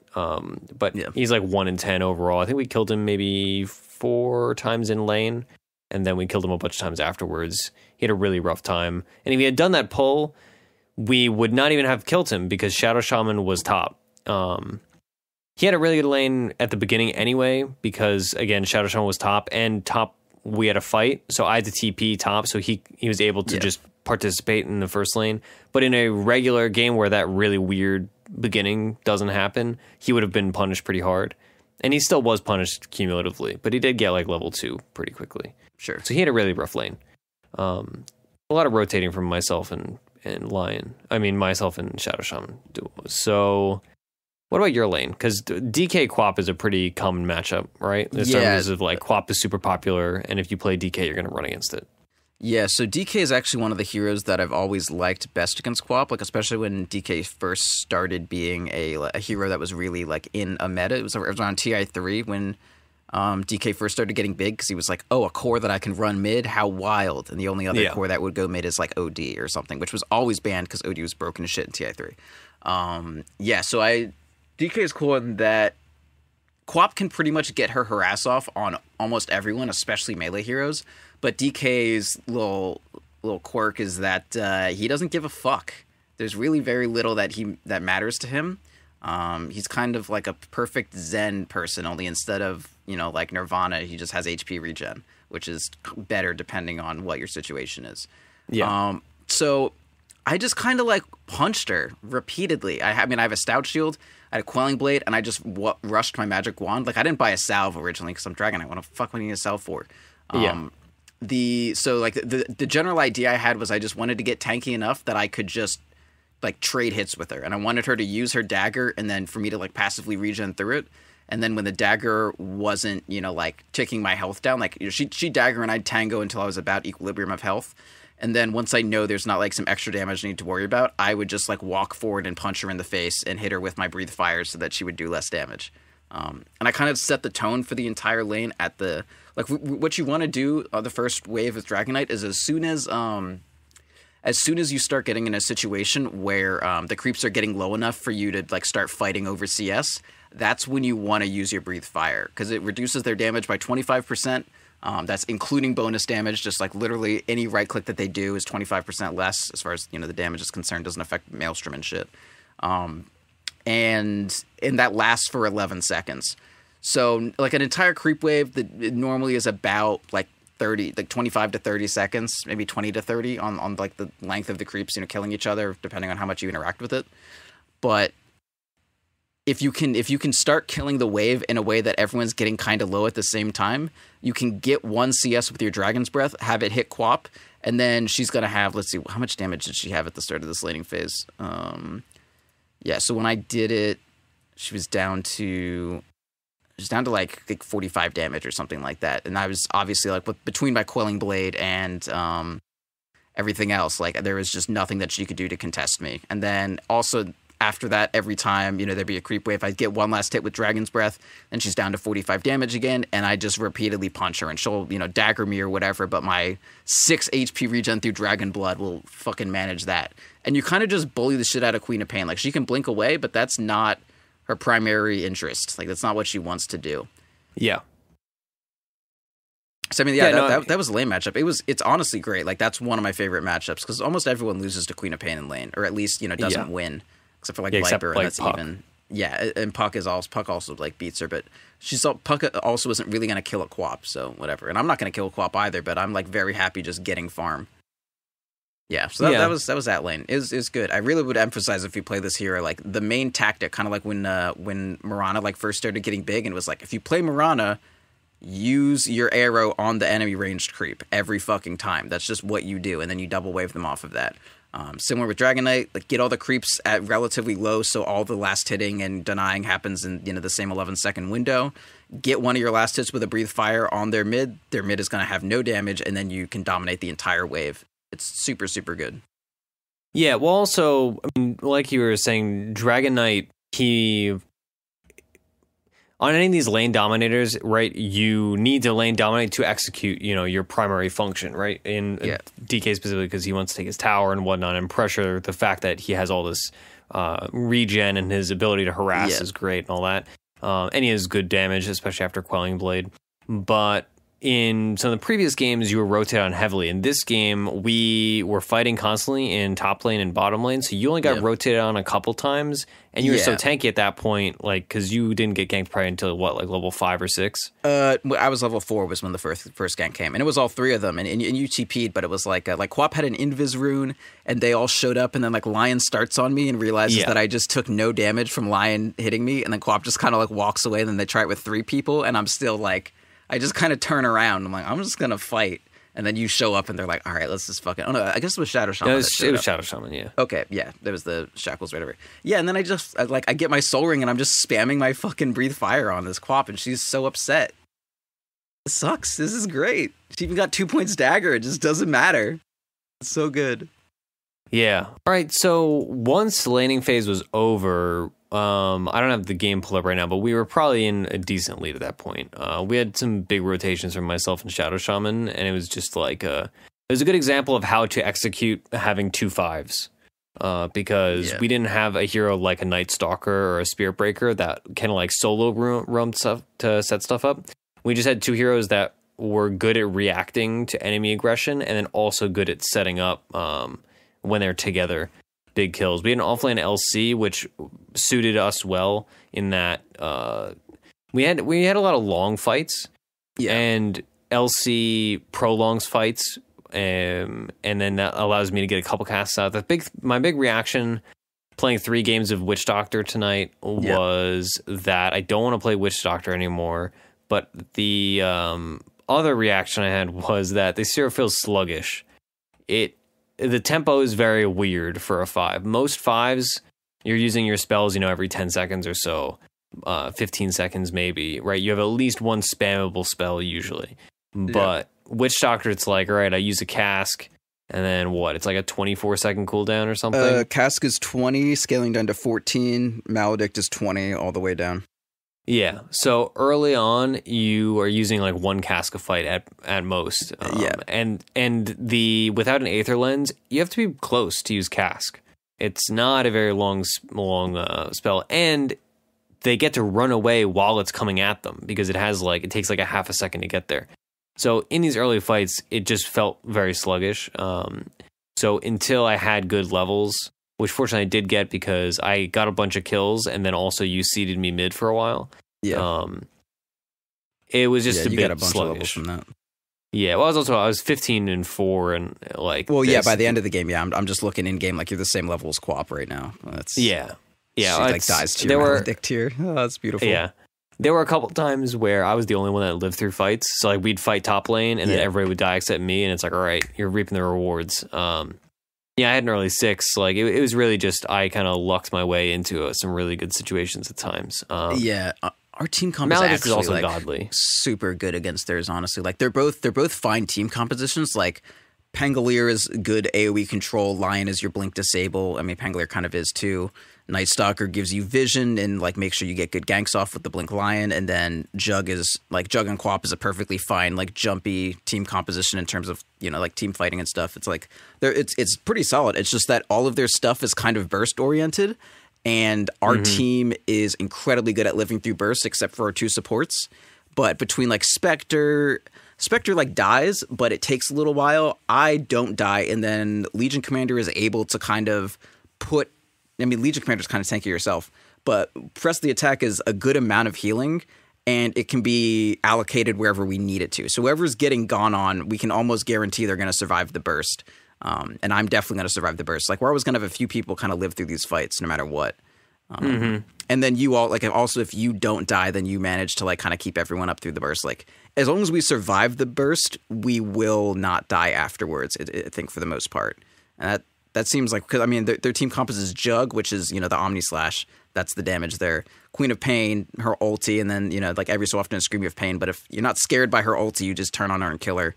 And then Lion, Finger of Death. But like we lived through so many Finger of Deaths that the game was just like impossible for them. Yeah, it really was a case of we hit our stride and they didn't. And once we hit our stride, we forced it, right? Commonly... One of the problems we talked about on Teach Me Tuesday this week was where you hit your stride, but then you just go farm, and then you lose the game because it's like, no. Right. When you hit your stride, you take objectives. Like, you hit your power spikes, and you're like, all right, let's go do stuff. And then if you do the opposite and you just go farm, then that allows the enemy team to, farm their Pangolier and farm their Jug and farm their Quap, who should be behind. Your power spike is only a power spike in that it makes you strong when there's a greater chance that the enemy is weak. And as time goes on, there's a greater chance that the enemy is going to, hit their own, peak or whatever the fuck when yours you're is, always strong against neutral creeps. So you don't need to leverage the fact that you're strong against neutral creeps. Well, that's what you do when you're not when strong. You get a Battle Fury. I mean, I suppose. That's your timing. But I mean, as soon as I got my ulti or whatever, I was pushing down towers. And then as soon as I had, after that, I was just kind of everywhere, or fighting everywhere or whatever, pushing everywhere rather. But I guess I would say, like, I won the lane hard enough that my existence was a power peak. I don't know. Yeah. Yeah, no, I mean, this was, again, a very good case of you hit that point where you were just a force to be reckoned with. You were super tanky. There was one fight where you and LC fought, like, 4 of them for, like, a solid 10 seconds while you started that with, like, no health. You just had so much regen, and you had an armlet. And they just could not muster up the damage to kill you. And then when they finally did, LC like randomly dueled a Lion in the back lines and like then got a double kill off of stragglers. We killed 2 people. Like and then I killed Quap at the end. So it's like just good game. Yeah. Let's talk a bit about builds. So you opted for Blink this game. Why did you do Blink instead of Shadowblade? So, when I looked at their team, there's the Juggernaut to think about. There's the Night Stalker who can get like, you know, sight, and that makes it really difficult to walk around with Shadowblade. And that's like kind of part of it, but the bigger deal, I think, is just that, like, how well we were doing and how much we were winning, and how much it was important that I'm able to make space for both you and Shadow Shaman. Like, the most important thing is that I'm able to establish my my circle of control to protect my tiny, thin, waif-like boys. And if I have a Shadow Blade, I can like pop that and then like walk to the area I need to be, and then, you know, you guys die. But if I have the blink, I can just be wherever the fuck I need to be immediately and ensure that, like, you know, I'm a good fucking defensive lineman or whatever to make sure you guys don't get fucked. That was mostly my idea with the blink. Like, also we were winning hard enough that I was more interested in just like blinking from kill to kill to kill. And taking it on. And also, like, against Queen of Pain, if I Shadowblade and Queen of Pain knows that I'm coming, I can't just beat her with move speed. I need to fucking get on top of her. Especially if she, you know, if I initiate on her and then she, like, blinks away, like, what's the Shadowblade going to do? You catch blinks with blinks, not with Shadowblades. Also, we had super mobile fights. Yeah, we were pretty mobile in fights. Like, Legion has a blink also. Shadow Shaman's going to have a blink. Yeah, like DK, I really like the Shadowblade on DK when you definitely need the extra right click. But if you're far ahead enough and your kills are like, if you're able to 5-man, the kills that you get are more ones that like if you're 5-manning, the team knows that where you are, right? Like, so when we're face pushing a Shadowblade, I'm not going to Shadowblade up to the tower. The only thing a Shadowblade's going to do is help me retreat, or, you know, help me right click harder, regardless of the going into stealth action of it. But when I was with the blink, like, you remember we were pushing mid and the Night Stalker just poked his head up, I'm just like, okay, blink, fucking stun, and he's just dead immediately. Whereas if I Shadowbladed, I would have had to like walk up and it wouldn't have been shit. Yeah, no, I mean, it felt super strong, and there were you just catch him, get him. Yeah. And again, it accents the Witch Doctor super well, whereas you jumped on somebody, and by the time my cask was there, they're like, your stun was dwindling, and my stun was just about to start. Right. So it was maybe really someone easy shows to up to save them, and then somebody. It gets bounces. Yeah. But like, I prefer going Shadowblade on Dragon Knight overall, just because like you really don't want his right clicking to fall off and feel worthless. Dragon Knight's really good when like every one of your hits chunks them, so they can't. You know, they rather than you being like a wall that they have to tear down, instead you're like a fucking tower that they're afraid of. Like, that's a much better space to be in than just be like a buffer zone between your entire team dying. It's better to actually be dangerous, and Shadowblade's great for that. But like, if you're far ahead enough and you're in a zone where you're just like trying to pick up any kill you can, the blink is very good. Totally. So I went like Treads, Soul Ring, or no, I mean, I got the Soul Ring first. I got the Wand first and then the Soul Ring. Wand is just really good because it's like an extra 0.5 HP regen, and I already have 2 branches because I want to be able to win my lane as hard as possible from the get-go.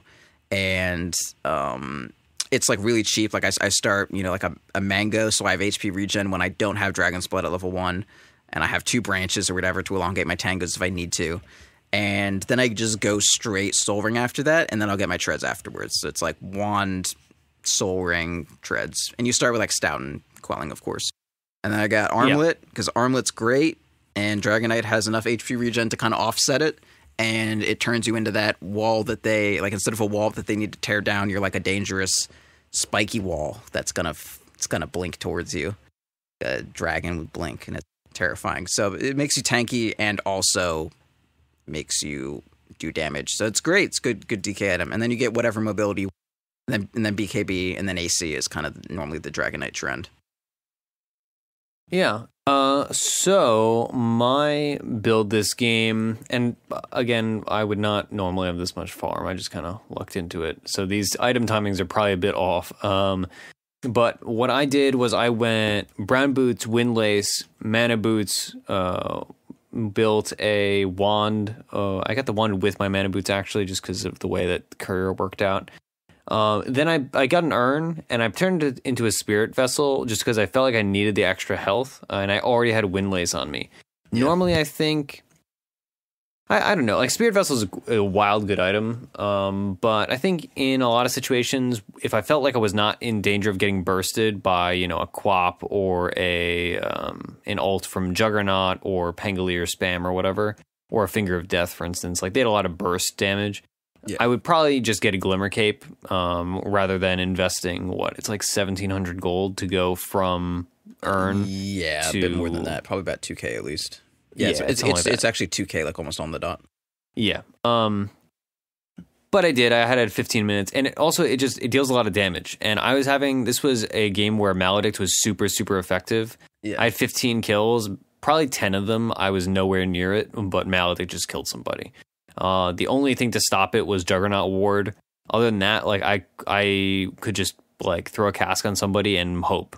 And then when they're getting ticked down by Spirit Vessel, that damage is compounded by Maledict, or vice versa. I don't know how you want to think about it. Yeah. So it's a really effective way because the damage amp or the damage from Spirit Vessel feels way stronger than the damage that is. Do you think you would go for Urn if you like this build that you don't get Voodoo Restoration for a very long time? Like, is that part of why you get Urn? Because if you had Voodoo Restoration, Urn would look a little bit less like attractive. But I mean, if you don't have the restoration, then the Urn sounds great because you're kind of like planning around your Witch Doctor being your healing, and getting the Urn early like it kind of makes up for not actually having any healing on the hero.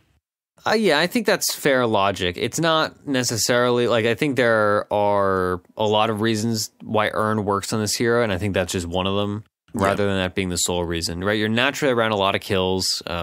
You naturally the damage aspect pairing with Maledict is nice. Even just Urn damage, right? It adds up pretty quickly. But I think that's definitely a factor in it. You are just compounding the fact that healing is a core mechanic of your hero, and sustain. Especially in these long fights where you want to kind of drag it out. It's a handy item. I didn't get it in the earlier two games just because, I mean, obviously the item is not an item that you get if you're behind, especially on... It's not going to have a lot of charges if you're just dying. Yeah, it's an item that, unless you're like Spirit Breaker, you don't consider it a core item on your hero because it's more of a like, hey, this is a high kill game, I'm going to buy this. And even some games you're winning and you're just not going to get Urn charges. Like if you're 5-manning with like Luna and a Quap and they just can't engage into you, probably don't buy an Urn. Like get a Glimmer Cape or a Medallion or something because, if you're not going to get kills, don't bother. Right.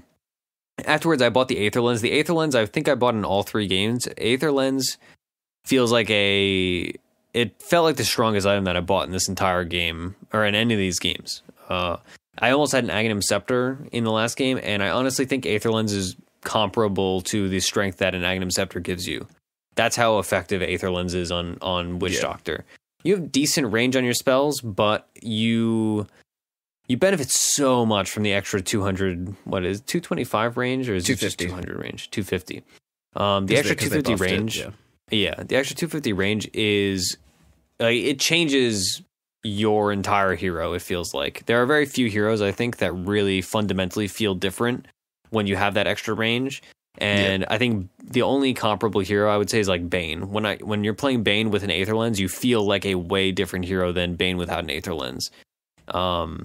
Whereas other Aether Lens builders, it's not as like you feel it, like but it's not as big a deal. Yeah, exactly. So I would rush Aether Lens in some situations, even like in this game. I thought about doing it, but I didn't end up doing it. And then you turn your boots into Tranquil Boots, and it's just great because you like being fast. Yep.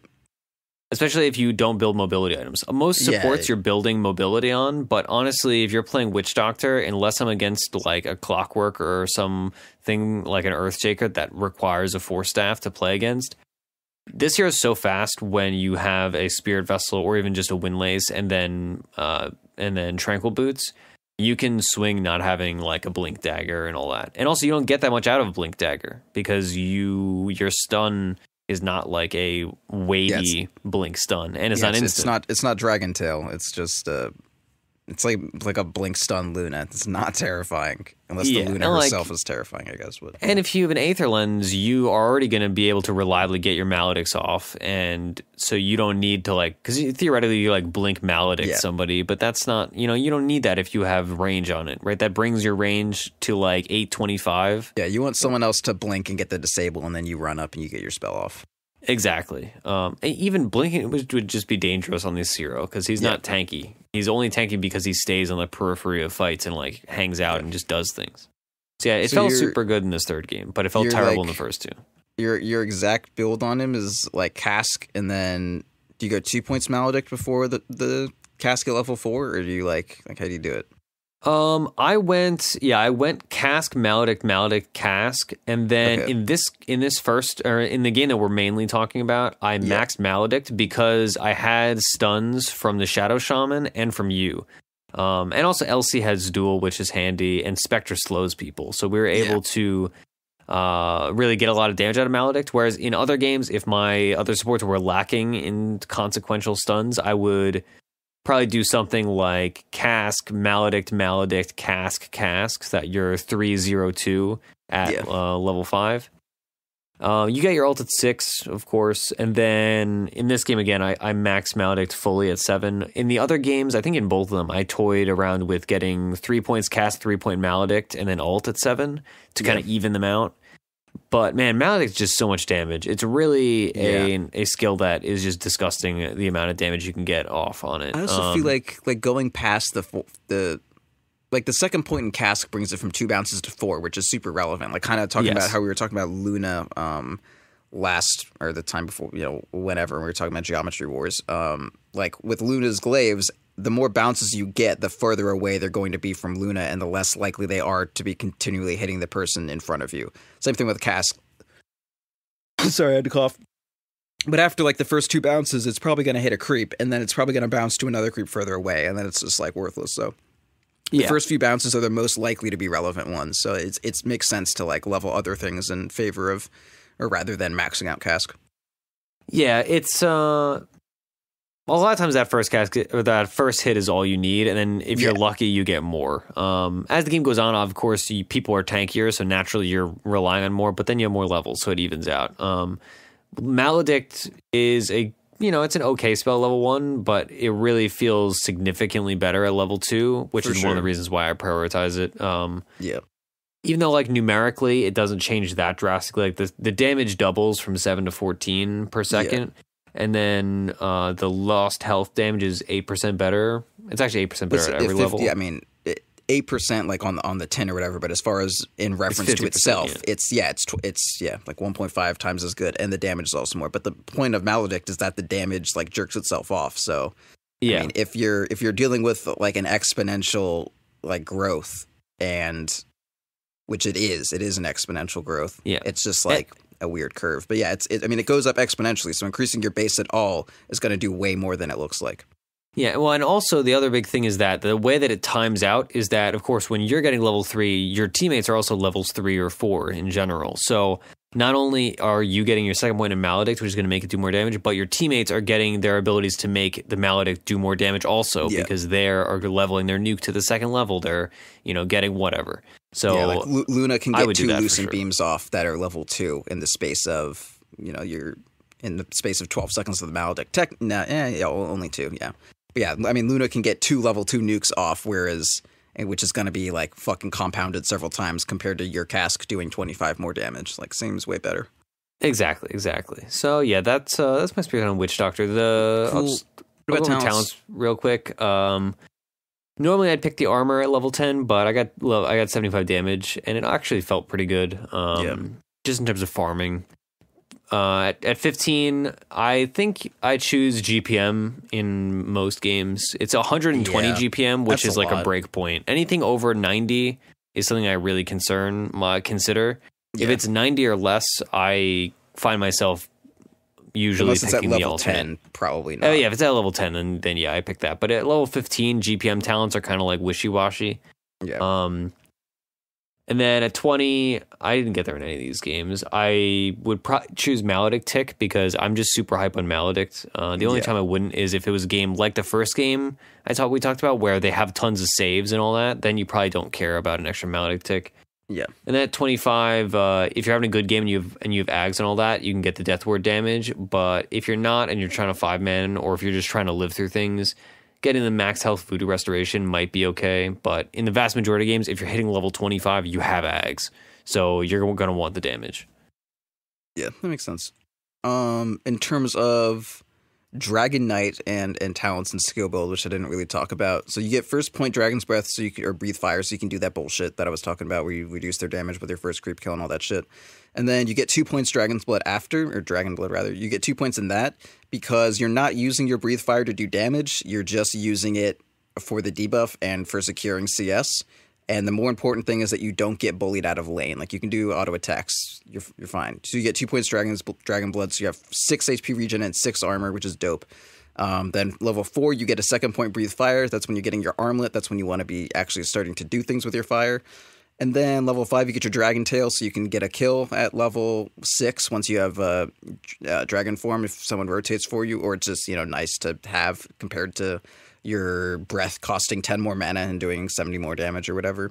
And then you get ulti at 6, and then you max out Breathe Fire, and then Dragon Blood, and then max out Dragon Tail last. As far as the talents, you get the attack speed, and then you get the damage, and then you get the 2x Dragon Blood HP regen / armor. Then you get that 40 strength. And it's just, all of his talents are fucking good. Like, hitting your level 15 is a bigger deal than your like 12. Like, fuck your 12. You just want that 35 damage. You just want that good, as it's known. You know what I mean? Yeah. What did you do? What did you do for talents? That's what I said. Attack speed. Oh, sorry. And then damage, and then 2x Dragon Blood, and then 40 strength. Okay, that's much simpler. I was assuming he would have some weird talents. No, yeah, I mean they're pretty. I mean, the only one that's like specific to the hero is the Dragon's Blood doubling effectiveness. But like, yeah, of course I'm going to take a talent that gives me 12 armor and 10 HP regen. Are you kidding me? It's fucking amazing. Yeah, no, it's a lot, and especially like you're already tanky, so you're getting more HP out of that. Whereas like, who was it? AA used to have a talent. I don't know, maybe he still has it. That's like 20 HP regen. It's like, yeah, but if you have 100, if you have 1,000 health, you just get bursted. So who cares? Yeah. Whereas if you're DK and you get 10 extra HP regen, you live through a fight. So that's accumulating and accumulating and accumulating. Yeah, you've got like, I don't know, like 22 regen or something, and then you get I shouldn't have that. Okay, drop this item. All right, yeah, so you got like 2,400, 2,200 health or something, because Dragonite doesn't really have that much health. It's pretty much all just what he gets through strength. And then you get the regen, and you're like, bam, up to 40 fucking HP regen, because strength modifies that. And then you get 25, and you get your 40 strength talent, and bam, you got like 1,500 health. And you now have like 50 HP regen. And that's just great. That's just dandy. It's a good thing to have. I mean, more if you have armlet. I don't have armlet equipped on me right now, but like, bam, I got 58 now. So much health. What a hero. Yeah, Dragonite's great, man. I fucking love this guy. Yep. Can you judge my Dragonite cosmetics? What do you think about them? They were cool, all right. I was impressed. Thank you. They're pretty nice. You have a good mix of sets also. Yeah, I want a different sword, but I'm pretty happy with the kind of like gothy shield, and then the sweet Power Ranger hat, and then the rest of it that's, regal as fuck. I'm glad. I like your Witch Doctor set too. Definitely looks like like a street vendor in Hong Kong. Yeah, he's pretty trippy. I'm pretty happy with my Witch Doctor cosmetics. I don't think I'll be touching them. I'm a bit Witch Doctored out after this experience. Right. Anyway, you can watch the VOD from our game on youtube.com/4thspirit. In the future, we may be switching to a different YouTube channel. There's some residual stuff from the .pe transfer that we might want to switch over to a new YouTube account. So look out for that in the future. If we cannot find a solution to our YouTube woes, that's why Proud's VODs have not been up. But Proud will put them on a different channel and just link them. Anyway, the other links we have, discord.gg/4th. That's where you can find us on Discord. You can email us questions, show@fourthspirit.com. The ways to support us are through Patreon, of course, patreon.com/fourthspirit, or on giving us iTunes reviews, or just telling a friend. Any of those are wildly helpful. I appreciate it. Specifically, I assume Proud appreciates it similarly. I hate money. Yeah, well, iTunes reviews. I hate money, but I do love stars on iTunes. That's really my favorite thing. That's actually super fair, honestly. I didn't think about that. Yeah. Other things, our website. You can listen to the shows on the website now. The website's all nice and minimalist. I'm very happy with that. Fourthspirit.com. I don't think we have any other plugs. This show's gone long enough. Twitter. That's the most important plug, actually. At Ursinity, at Proud Dota. Our show's at Fourth Spirit. That's it. Thank you for listening to Welcome to Momo Land. This podcast has been lovely. I've enjoyed it this whole time. Everybody now knows exactly what our theme park is like. It's been our theory.